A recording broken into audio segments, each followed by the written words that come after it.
الحمدللہ نحمده ونستعینه ونستغفره ونؤمن به ونتوکل علیہ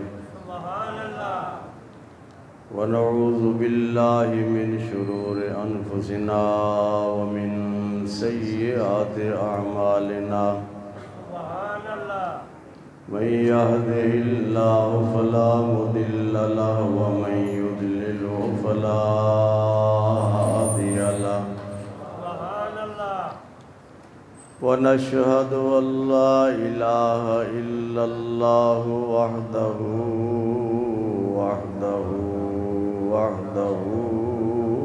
لا شريك له لا ند له ولا ضد له ولا مثل له ولا مثال له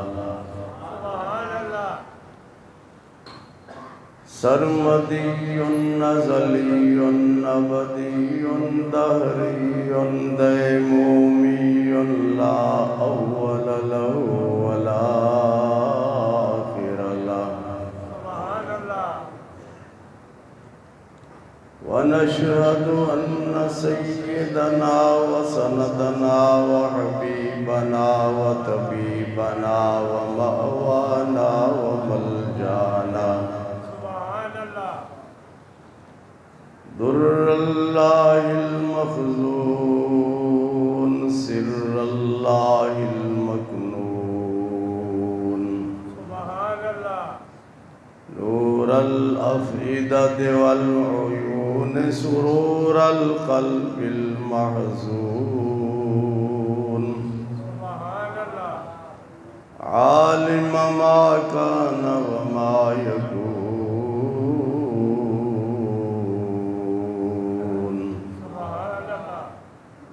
سيدنا ومولانا محمدا عبده ورسوله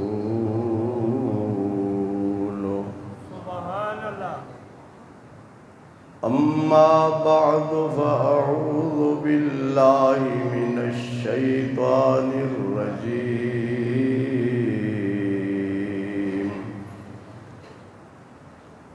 بسم الله الرحمن الرحيم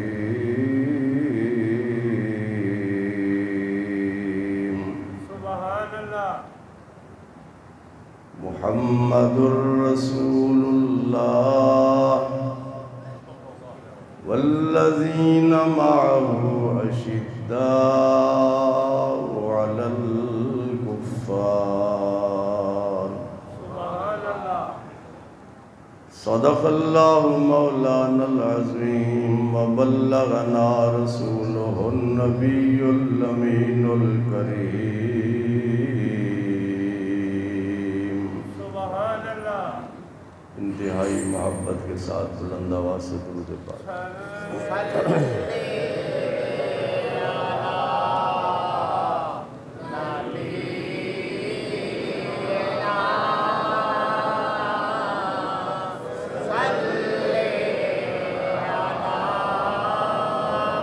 صلی علی نبینا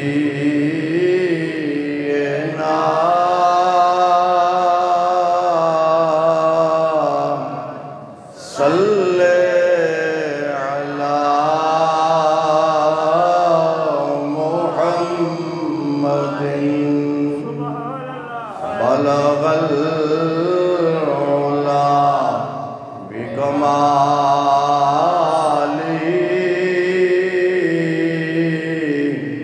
كشف الدجى بجماله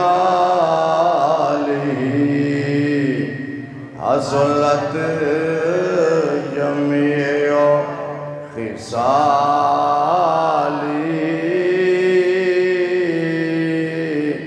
صلوا عليه وآله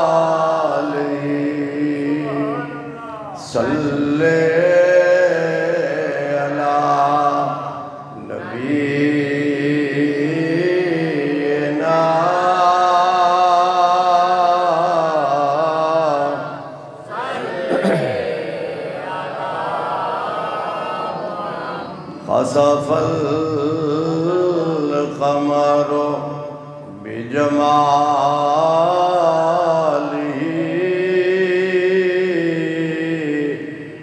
نطق الحجر بجلاله عجز البشر بکماله صلوا علیہ وآلہ صلی علی نبینا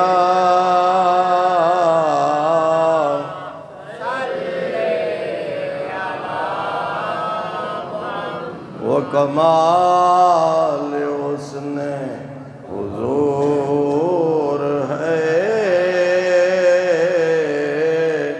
کہ گمان نقص جہاں نہیں، یہی بھول غار سے دور ہے، یہی شمع ہے کہ دعا نہیں، صلی علی نبینا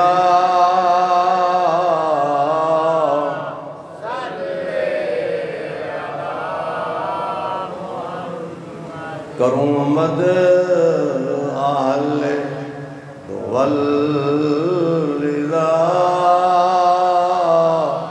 پڑے اس بلا میں میری بلا، میں گدا ہوں اپنے کریم کا، میرا دین بارہنا نہیں، صلی علی نبینا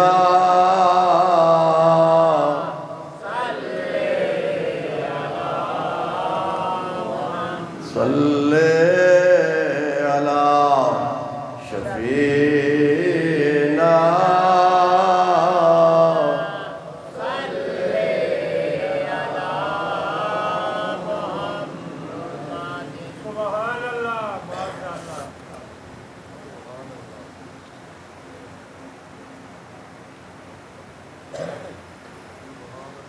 بزرگوں،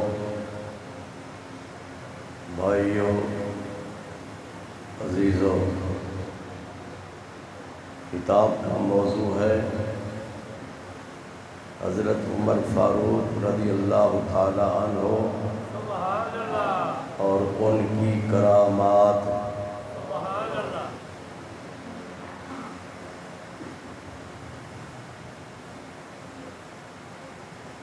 ماہ محرم شریف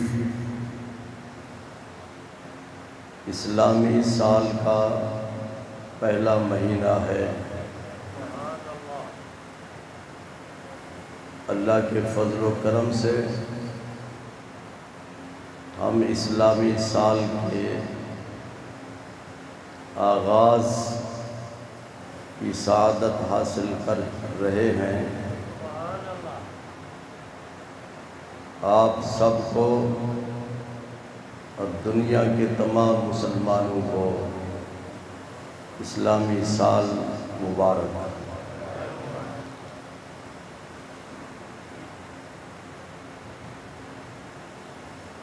محرم شریف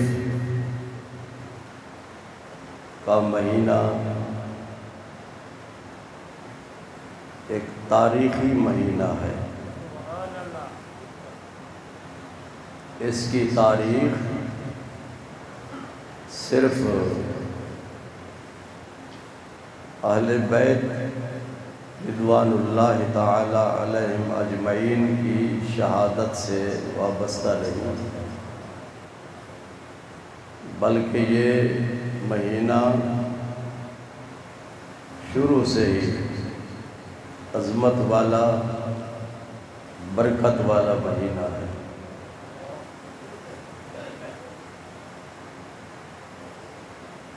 اس مہینے میں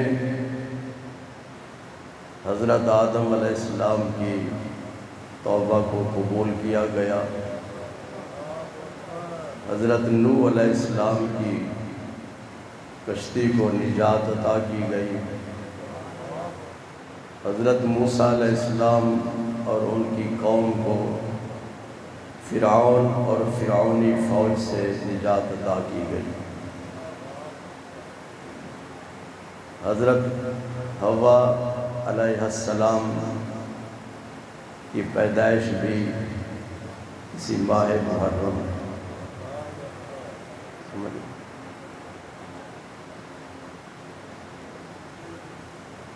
گزشتہ جمعۃ المبارک کے خطاب میں آپ نے سنا تھا کہ حضرت عمر فاروق رضی اللہ تعالی عنہ نے بارگاہ مصطفیٰ صلی اللہ علیہ وسلم میں حاضر ہو کر اسلام قبول فرمایا۔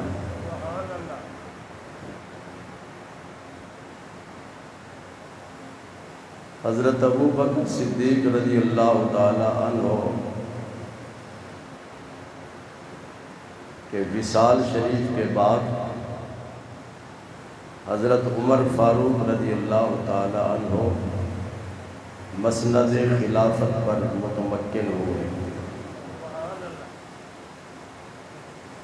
10 سال تک آپ خلیفہ رہے۔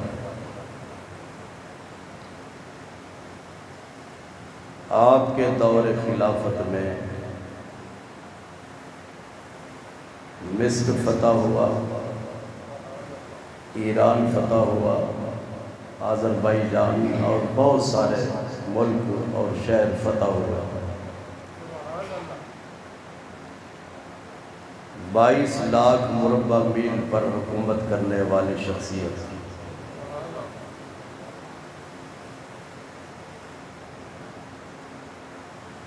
یکم محرم آپ کا یوم شہادت ہے،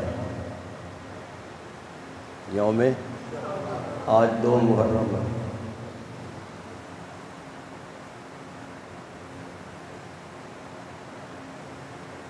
اور یہ بات ذہن نشین کر لیں کہ آپ صحابی رسول ہیں صلی اللہ علیہ وسلم، تمام صحابہ ولی ہیں، تمام صحابہ ولی ہیں۔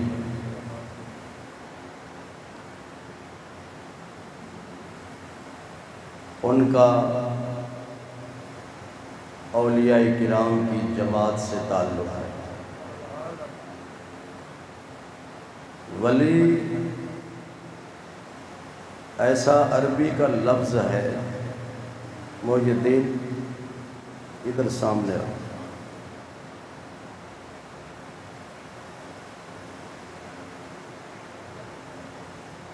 لفظ ایک ہے اور اس ایک لفظ کے 17 معنی ہیں،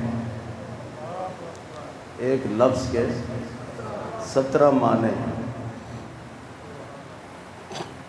اسی طرح عین ایک لفظ ہے، عین کا معنی آنکھ، اور اس کے 3 معنی اور بھی ہیں۔ عربی زبان ایسی بہترین زبان ہے کہ اس کے کئی لفظ ایک ہوتے ہیں اور معنی کئی ہوتے ہیں ایک لفظ کے۔ ولی کا معنی ایک معنی ہے قریب، نزدیک، جیسے آپ لوگ ایک دوسرے کے نزدیک بیٹھے ہوئے ہیں، تو ولی کا معنی ہے نزدیک، اور ولی اللہ کا معنی ہے اللہ کے نزدیک اور اللہ کے قریب۔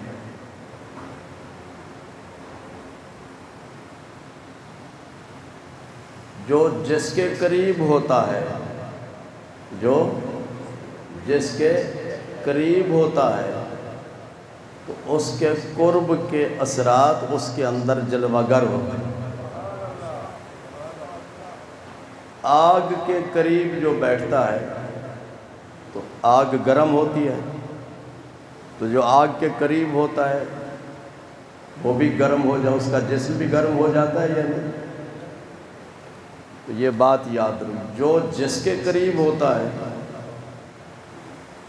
وہ اس کے اثرات کو قبول کرتا ہے اور اس کے اثرات اس پر ظاہر ہوتے ہیں۔ اللہ کے ولی اللہ کے قریب ہوتے ہیں،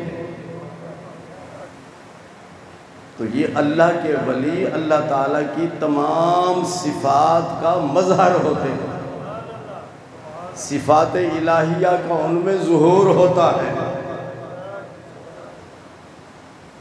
اللہ کی ایک صفت ہے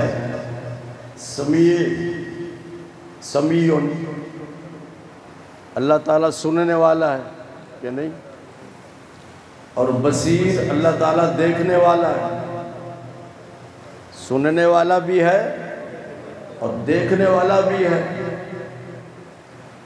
ہم سنتے ہیں کانوں سے، دیکھتے ہیں آنکھوں سے، اللہ کان سے بھی پاک ہے اور آنکھ سے بھی پاک ہے۔ ہم جو سامنے ہو اس کو دیکھتے ہیں، دیوار کے پیچھے ہو اس کو نہیں دیکھ سکتے، اور زمین کے اندر جو کچھ ہے اس کو بھی نہیں دیکھ سکتے، آسمان کے اندر جو کچھ ہے اس کو بھی نہیں دیکھ سکتے۔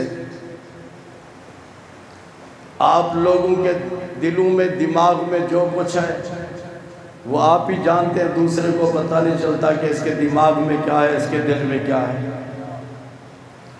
اللہ تعالیٰ ہر پوشیدہ چیز کو دیکھتا بھی ہے اور ہر آہستہ آواز کو اور بلند آواز کو سنتا بھی ہے۔ اگر کوئی شخص یہی نیچے تہہ خانے میں بات کر رہا ہو، ہم سن سکتے ہیں؟ اللہ تعالیٰ سن رہا ہے کہ نہیں؟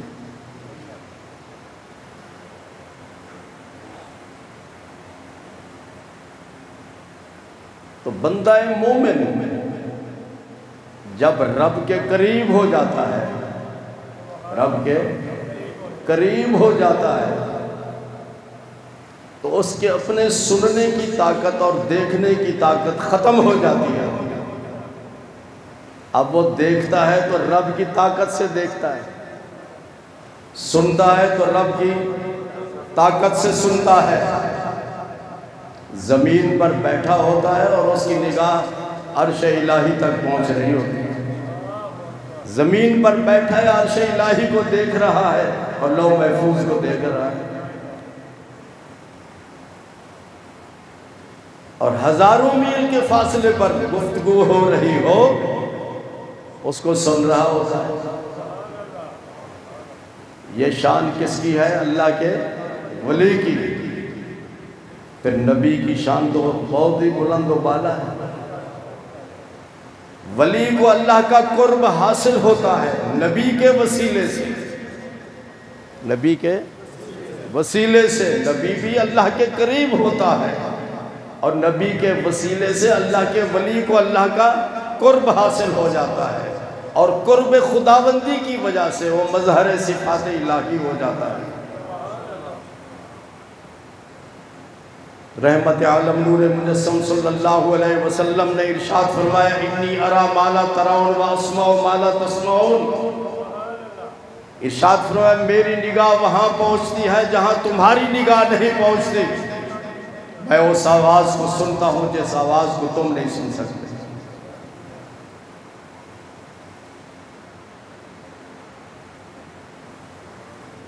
اس کی میں نے کئی مرتبہ حضور صلی اللہ علیہ وسلم کے اس معجزے کو بیان کیا۔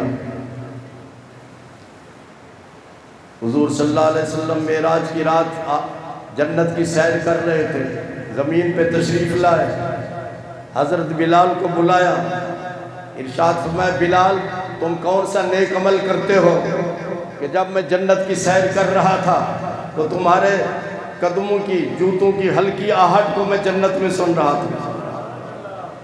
جنت اربوں خربوں میل کے سے بھی زیادہ فاصلے پر ہے۔ حضور صلی اللہ علیہ وسلم جنت سے دیکھ رہے تھے کہ زمین پر کون چل رہا ہے کہ نہیں، دیکھا بلال کو اور ان کے جوتوں کی ہلکی آواز کو جنت میں سن رہے تھے۔ تو دیکھنا بھی بے مثال اور سننا بھی بے مثال۔ حضرت عمر فاروق رضی اللہ تعالیٰ عنہ اللہ کے ولی ہیں، اور آقا کریم صلی اللہ علیہ وسلم کے وسیلے سے ان کو یہ شان بھی عطا کی گئی کہ اللہ کی طاقت دی ہوئی طاقت سے سنتے بھی تھے اور اللہ کی طاقت سے دیکھتے بھی تھے۔ منبر پہ تشریف فرما ہے، خطبہ دے رہے ہیں، خطبہ روکتے ہوئے ارشاد فرمایا یا ساریہ الجبل۔ عربی زبان کو جو لوگ جانتے ہیں، مولانا ذوالفقار صاحب بیٹھے ہیں، ہمارا بچہ ولی حافظ ولی جانتا ہے کہ بات کرتے کرتے اگر کوئی ایسا جملہ آ جائے کہ جس کا بات کے پہلے سیاق سے سباق سے تعلق نہ ہو، درمیان میں کوئی ایسا جملہ آ جائے تو اس کو معجز الدین عربی میں جملہ معترضہ کہتے ہیں، جس کا سیاق سباق کے ساتھ کوئی تعلق نہ ہو۔ خطبہ دے رہے ہیں، خطبہ روکتے ہوئے ارشاد فرمایا یا ساریہ الجبل، یہ بابا کو سیدھے کر دو، میری طرف کر دو، یا ساریہ الجبل،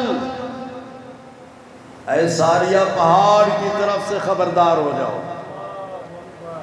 کہاں سے؟ خبردار ہو جاؤ۔ جب جمعہ کی نماز ختم ہوئی تو صحابہ کرام نے حضرت عمر فاروق رضی اللہ تعالیٰ عنہ سے پوچھا، ان میں حضرت علی کرم اللہ تعالیٰ وجہ الکریم بھی تھے، کہ حضرت آپ نے خطبے کے دوران یہ جملہ معترضہ کیوں استعمال کیا؟ تو آپ نے ارشاد فرمایا کہ جب میں خطبہ دے رہا تھا تو میری نگاہوں کے سامنے نہاوند کی سرزمین تھی، ایران کی سرزمین تھی۔ مدینے میں خطبہ دے رہے ہیں اور ایران کی سرزمین کو دیکھ رہے ہیں۔ فرمایا وہاں پہ ہمارے مجاہدین جہاد کر رہے تھے اور دشمن نے سرگوشی کرتے ہوئے پروگرام بنایا کہ پہاڑ کے پیچھے سے ان پر حملہ کر دیا جائے۔ تو اس وقت کمان کس کے پاس تھی؟ کمانڈر کون تھا اس فوج کا؟ حضرت ساریہ تھے۔ کون؟ حضرت ساریہ۔ آپ نے ارشاد فرمایا جب دشمن نے یہ پروگرام بنایا تو میں نے اپنے کمانڈر کو یہاں سے ہدایات جاری کی۔ جی نہ وائرلیس ہے اور نہ ہی تار سسٹم ہے اور نہ ہی موبائل شبائل، کوئی چیز بھی نہیں۔ آپ نے آواز دی یا ساریہ الجبل۔ صحابہ سے فرمایا کہ وہ اس طرح دشمن نے پروگرام بنایا تو میں نے اپنے کمانڈر کو خبردار کر دیا کہ خبردار ہو جاؤ۔ حضرت علی کرم اللہ تعالیٰ وجہ الکریم فرماتے ہیں کہ میں نے تاریخ بھی نوٹ کر لی، وقت بھی نوٹ کر لیا، دن بھی نوٹ کر لیا۔ جب مجاہدین واپس آئے مدینہ منورہ میں تو سب سے پہلے حضرت علی کرم اللہ تعالیٰ وجہ الکریم نے یہ سوال کیا کہ کیا تم نے کوئی جنگ کے دوران آواز سنی تھی؟ جی؟ تو انہوں نے کہا ہاں۔ اس کمانڈر نے کہا ہاں، حضرت عمر فاروق کی آواز تھی۔ دشمن نے پروگرام بنایا کہ ہم پہ پہاڑ کی طرف سے حملہ کرے، لیکن جب ہم نے آپ کی آواز کو سنا تو ہم خبردار ہو گئے اور اپنے آپ کو مکمل طور پر دشمن کے مقابلے کے لیے تیار کر لیا۔ اب سوال یہ پیدا ہوتا ہے کہ حضرت عمر فاروق رضی اللہ تعالیٰ عنہ کے پاس ظاہری اسباب تو کوئی چیز نہیں تھے، ظاہری چیزیں تو کوئی چیز نہیں تھی کہ اتنا دور سے دیکھ سکے۔ جب اسامہ بن لادن کا واقعہ پیش آیا تو اس وقت جو امریکہ کا صدر تھا اپنے اس دفتر میں بیٹھ کے وہ سب کچھ دیکھ رہا تھا، جو کچھ بھی ادھر ایکشن ہو رہا تھا سب کچھ وہیں بیٹھ کر دیکھ رہا ہے۔ لیکن یہ تو ظاہری اسباب تھے، اس وقت تو وہ ظاہری اسباب نہیں تھے ان کے پاس۔ حضرت عمر فاروق نے اتنا دور دراز کی مسافت سے کیسے دیکھا؟ یہ ایک روحانی پاور سی، یہ نوری پاور سی، نوری طاقت تھی جو رب نے ان کو عطا فرمائی تھی۔ حضرت عمر فاروق رضی اللہ تعالیٰ عنہ کی خدمت میں مصر کے گورنر نے خط لکھا، عرض کیا حضور جب مصر فتح ہوا تو آپ نے گورنر مقرر کیا وہاں پہ، یہ ایران فتح ہوا جی، اسلامی سلطنت میں شامل ہوا، کس کا کارنامہ ہے؟ ہاں، حضرت عمر فاروق رضی اللہ تعالیٰ عنہ۔ حضرت عمر فاروق کے فتح کیے ہوئے ملک پر آج یہ حکومت کر رہے ہیں ایران والے جی۔ یہ کس نے تحفہ دیا؟ حضرت عمر فاروق رضی اللہ تعالیٰ عنہ۔ درود پاک پڑھا۔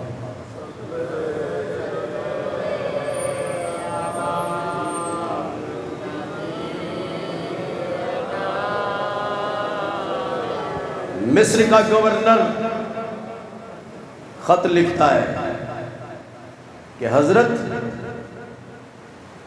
لوگوں نے شکایت کی ہے کہ دریائے نیل میں پانی نہیں آتا، دریائے نیل میں پانی نہیں آتا، جب تک کہ ایک کنواری لڑکی کو بنا سنوار کر زیورات سے آراستہ کر کے دریا کے اندر نہ پھینکا جائے اس وقت تک اس دریا میں پانی نہیں آتا۔ تو اس وقت کے گورنر نے کہا کہ میں تو اس کی اجازت نہیں دوں گا کہ دور جاہلیت کی اس قسم کی باتوں کا اعادہ کیا جائے، اس کی اجازت نہیں دے سکتا اسلام۔ میں امیر المومنین حضرت عمر بن خطاب رضی اللہ تعالیٰ عنہ کو خط لکھتا ہوں اور ہم اپنی یہ پرابلم ان کی خدمت میں پیش کرتے ہیں، دیکھتے ہیں کہ وہ اس کا کیا جواب دیتے ہیں۔ اللہ اکبر۔ جب خط بارگاہ خلافت میں پہنچا تو حضرت عمر فاروق رضی اللہ تعالیٰ عنہ نے اپنے سیکرٹری کو بلایا کہ میری طرف سے اس کا جواب لکھو، میری طرف سے، اور جواب دو خط لکھوائے، ایک خط گورنر کو اور دوسرا خط دریائے نیل کو۔ اللہ اکبر۔ اللہ کے ولی انسانوں پر بھی حکومت کرتے ہیں، جنات پر بھی حکومت کرتے ہیں، پرندوں پر بھی حکومت کرتے ہیں، ہواؤں پر بھی حکومت کرتے ہیں، دریاؤں پر بھی حکومت کرتے ہیں۔ آپ نے دریائے نیل کو خط لکھا، عربی عبارت پڑھنے کی ضرورت نہیں، آپ نے ارشاد فرمایا بسم اللہ الرحمن الرحیم، اللہ کے نام سے شروع جو بڑا مہربان رحم والا ہے۔ دریائے نیل اگر تو اپنی مرضی سے چلتا تھا، اپنی مرضی سے جاری ہوتا تھا تو مجھے تیرے پانی کے ایک قطرے کی ضرورت نہیں ہے، اور اگر تو اللہ کی مرضی سے جاری ہوتا تھا تو میں اللہ کی بارگاہ میں عرض کرتا ہوں کہ یا اللہ اس دریائے نیل کو جاری کر دے۔ یہ خط لکھا کس کو؟ دریائے نیل کو۔ اور دوسرا آپ نے خط لکھا گورنر مصر کو، ارشاد فرمایا کہ تم یہ میرا خط لے جاؤ اور دریائے نیل کے درمیان میں جا کر میرے اس خط کو دفن کر دو۔ چنانچہ مصر کے تمام لوگ انتظار میں تھے کہ بارگاہ خلافت سے کیا جواب ملتا ہے۔ جب جواب پہنچا تو گورنر مصر نے اس پہ عمل کیا، اس کو ہزاروں کی تعداد میں لوگ اس منظر کو دیکھنے والے تھے۔ دریا کے درمیان میں خط کو دفن کیا جاتا ہے، جب وہ باہر نکلے تو دریائے نیل کے اندر پانی آنا شروع ہو گیا، اور آج تک دریائے نیل جاری ہے، اس میں پانی ختم نہیں ہو رہا۔ یہ حضرت عمر فاروق رضی اللہ تعالیٰ عنہ کی کرامت ہے۔ آپ صرف یہ نہ سمجھیں کہ جی وہ ان کے پاس اقتدار تھا، وہ حکومت کر رہے تھے، وہ حکمران بھی تھے اور اللہ کے ولی بھی تھے، عابد بھی تھے، زاہد بھی تھے، متقی بھی تھے، پرہیزگار بھی تھے۔ مجھے افسوس ہوتا ہے کچھ لوگ چینل پہ آپ کا نام لیتے ہیں مولوی صاحبان عمر فاروق، کیا حضرت عمر فاروق، عمر لفظ نہیں ہے، عمر فاروق عمر لفظ نہیں ہے، عمر، آپ کا اسم گرامی کیا ہے؟ عمر، تو کہنا یہ چاہیے حضرت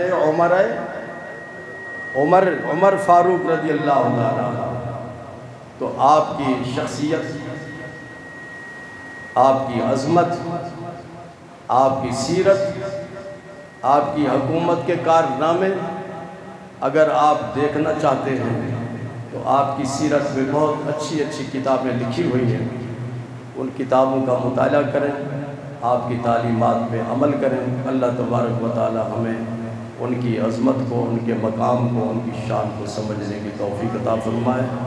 آئندہ جمعۃ المبارک کے خطاب میں امام عالی مقام حضرت امام حسین رضی اللہ تعالی عنہ کی شخصیت اور ان کی عظمت کے بارے میں گفتگو ہوگی۔ وآخر دعوانا الحمدللہ رب العالمین۔